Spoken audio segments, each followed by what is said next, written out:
En même temps que nous sommes une chaîne, une trompette de dénonciation des œuvres des ténèbres, des faux pasteurs, des doctrines de démons, nous sommes aussi une chaîne où nous proclamons la parole de Dieu et la plus grande mission que le Seigneur nous a assignée en dehors de dénoncer les œuvres des ténèbres, c'est d'exposer la parole de Dieu et amener les chrétiens à être prêts pour le retour de notre Seigneur et Sauveur Christ Jésus. Amener les chrétiens à produire le fruit digne de la repentance.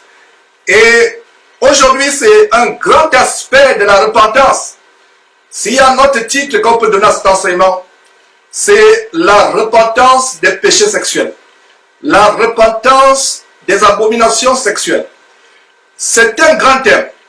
S'il y a un membre par-dessus tout autre membre dans le corps de l'homme que l'ennemi, le diable, utilise pour entraîner beaucoup de personnes en enfer, c'est bel et bien le sexe. Et plaise à Dieu, nous allons voir les révélations bibliques, comment être délivré de toute accoutumance sexuelle, de la fornication, de l'impudicité. Et quand nous parlons d'impudicité ou de fornication, il s'agit de tous les péchés hors les bornes de Dieu.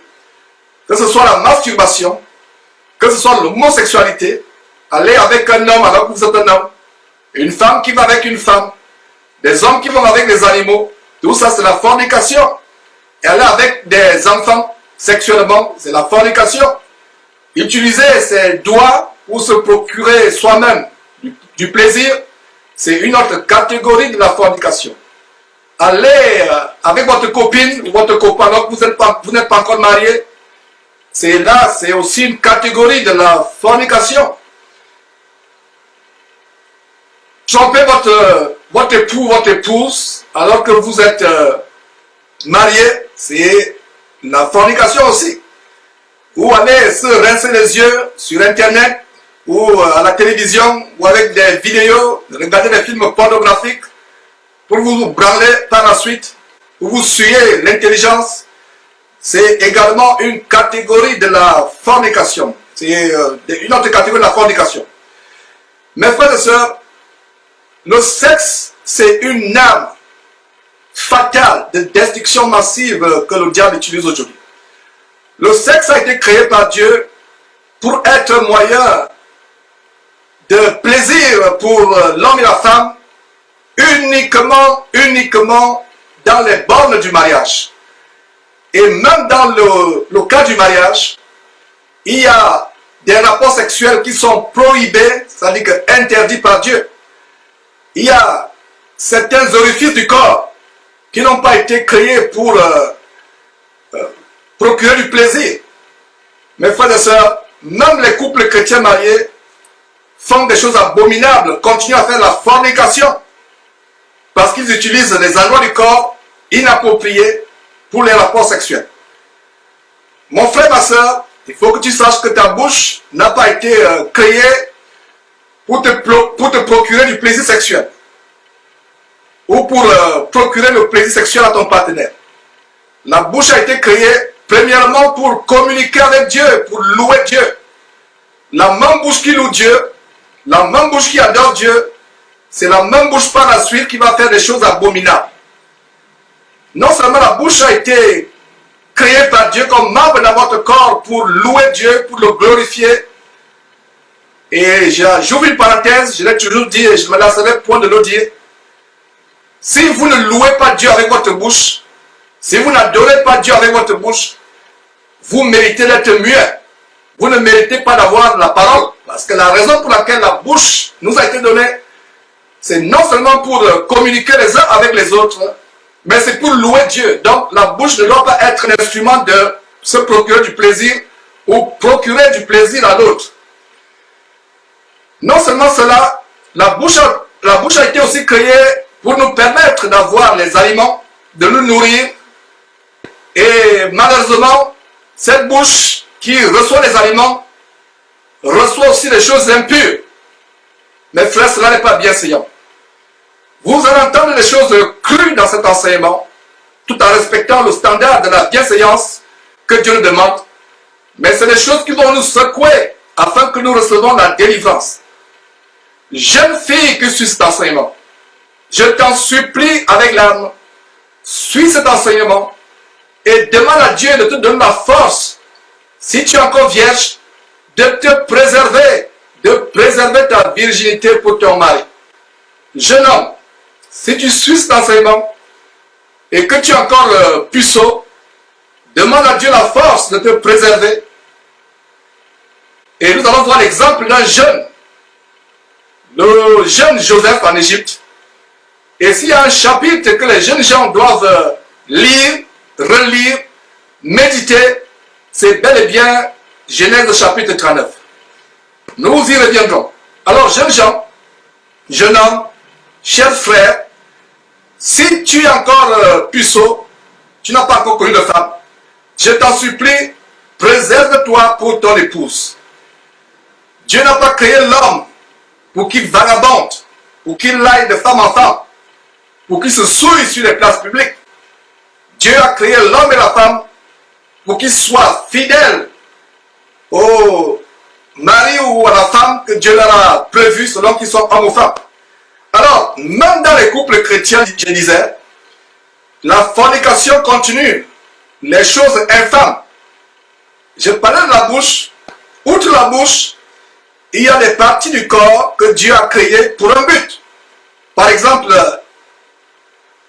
une partie dont le but est de rejeter les excréments. Parce que quand vous mangez, c'est pour vous nourrir, c'est pour soutenir votre corps, c'est pour améliorer vos cellules. Et il y a une partie du corps qui a été créée par Dieu avec le but de rejeter les excréments, les déchets que votre corps ne supporte pas. Malheureusement aujourd'hui, même dans les couples chrétiens, c'est des parties honteuses destinées à purifier le corps que les couples chrétiens, même hommes ou femmes, continuent à utiliser pour se procurer du plaisir. Mes frères et sœurs, c'est une abomination devant l'Éternel. Il y a par exemple des chrétiens qui dénoncent l'homosexualité, mais ils ne savent pas qu'eux-mêmes pratiquent l'homosexualité, bien qu'étant mariés à leur époux ou à leur épouse. Parce qu'ils utilisent une partie destinée à nettoyer le corps de ses souillures, ils l'utilisent pour le plaisir. Et voilà donc, mes frères et sœurs, le temps est donné pour cet enseignement. Je vous prie de tourner vos Bibles dans Genèse chapitre 39. En attendant de tourner vos Bibles dans Genèse chapitre 39, je vais annoncer les 4 étapes de cet enseignement. Les 4 étapes pour la délivrance, pour vaincre le niveau sexuel. Première étape, c'est cultiver la maîtrise de soi. Deuxième étape, faire un pacte avec nos yeux et nos oreilles en contrôlant ce que nos yeux regardent ou ce que nos oreilles entendent. Et donc voilà, cultiver la crainte de l'Éternel, je reprends. Fuir l'impudicité, fornication et les choses qui peuvent l'attiser.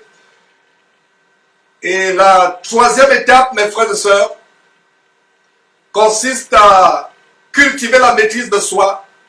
Et la dernière étape, c'est faire un pacte avec nos yeux et nos oreilles en contrôlant ce que nos yeux voient et ce que nos oreilles entendent. Donc voilà, mes frères et sœurs, cette liste n'est pas exhaustive. On peut ajouter plusieurs choses et plaise à Dieu au fur et à mesure que nous allons faire ces émissions, partager ces grandes choses pour amener le peuple de Dieu à produire les fruits dignes de la repentance. Nous allons développer beaucoup de choses, mes frères et sœurs. Donc, nous irons à Genèse chapitre 39. C'est là où nous allons commencer, mes frères. Donc, la toute première étape, c'est cultiver la crainte de l'Éternel. Cultiver la crainte de l'Éternel, c'est la toute première étape pour ceux qui prennent les notes.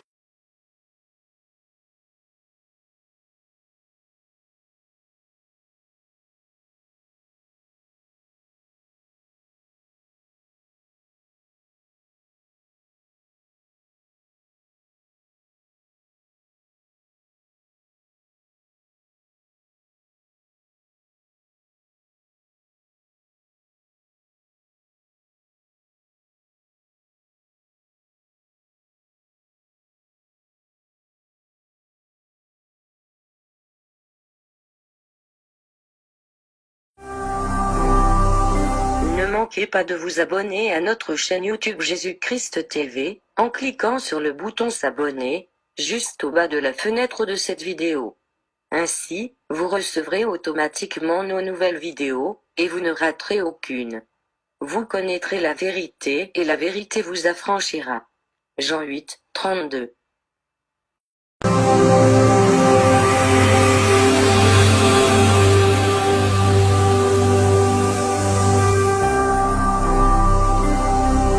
Jésus-Christ TV, vous connaîtrez la vérité et la vérité vous affranchira.